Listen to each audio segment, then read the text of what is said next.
रवि को अपने दोस्त अर्जुन का फोन आया जो महीनों से शहर से बाहर था। अर्जुन की आवाज में अजीब घबराहट थी। उसने सिर्फ इतना कहा, रवि मुझे तुम्हारी मदद चाहिए, मैं ब्लैकवुड हवेली में फंसा हूँ, जल्दी आओ। रवि को सुनकर झटका लगा। ब्लैकवुड हवेली, ये नाम सुनते ही लोग कांप जाते थे। कहते थे कि वहाँ कई सालों पहले एक अमीर अंग्रेज अधिकारी की पत्नी मरी थी और तब से वहाँ अजीब घटनाएं होती रहती थी। रवि ने बिना समय गंवाए अपनी बाइक उठाई और अंधेरे में सुनसान रास्तों से होता हुआ हवेली की ओर बढ़ा। सड़क के दोनों ओर घने पेड़ थे जिनकी टहनियां तेज हवा में डरावनी आवाजें निकाल रही थीं। हवेली पर पहुंचते ही रवि ने देखा कि उसका लोहे का गेट खुद ब खुद खुल गया। अंदर घुसते ही अजीब ठंडक महसूस हुई। हवेली बहुत पुरानी और जर्जर हालत में थी, लेकिन अंदर जलती मोमबत्तियां इस बात का संकेत दे रही थीं कि वहां कोई मौजूद है। रवि ने अर्जुन को पुकारा, अर्जुन तुम कहाँ हो? कोई जवाब नहीं आया, लेकिन ऊपर की मंजिल से किसी के चलने की आवाज आई। रवि डरते डरते सीढ़ियां चढ़ने लगा। जैसे ही वह ऊपर पहुंचा, उसे सामने एक बड़ा आईना दिखा जिसमें उसकी परछाई हलचल कर रही थी, लेकिन वह खुद स्थिर। रवि के रोंगटे खड़े हो गए। एक दरवाजे पर खून से लिखा था, मत खोलो।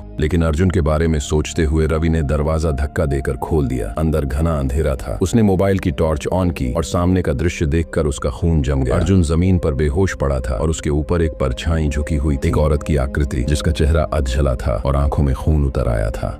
रवि ने अर्जुन को झकझोर कर उठाने की कोशिश की, लेकिन तभी वह भूतनी जोर से चिल्लाई और हवा में गायब हो गई। डर के मारे कांपते हुए बोला। अर्जुन हड़बड़ाकर उठा, रवि हमें यहाँ से भागना होगा। दोनों तेजी से भागे, लेकिन जैसे ही वे सीढ़ियों के पास पहुंचे, दरवाजे अपने आप बंद हो गए। पूरा घर कांपने लगा। दीवारों पर खून से भयानक आकृतियां बनने लगी। रवि ने घबराकर जेब से भगवान का लॉकेट निकाला और जोर से मंत्र पढ़ने लगा। रवि ने पीछे मुड़कर देखा। अचानक हवेली में अजीब सी चीखें गूंज उठी। किसी तरह भागकर बाहर निकले। हवेली फिर से अंधेरे में डूब गई थी। बाहर निकलते ही अर्जुन फूट फूट कर रो पड़ा। उसने बताया कि वह हवेली में सिर्फ जिज्ञासावश आया था, लेकिन अंदर आते ही किसी अदृश्य ताकत ने उसे जकड़ लिया। तभी अचानक हवेली के अंदर से एक धीमी फुसफुसाहट और उसकी खिड़कियों में वही जली हुई औरत खड़ी थी जो उन्हें घूर रही। तुम बच गए, लेकिन अगली बार कोई नहीं बचेगा।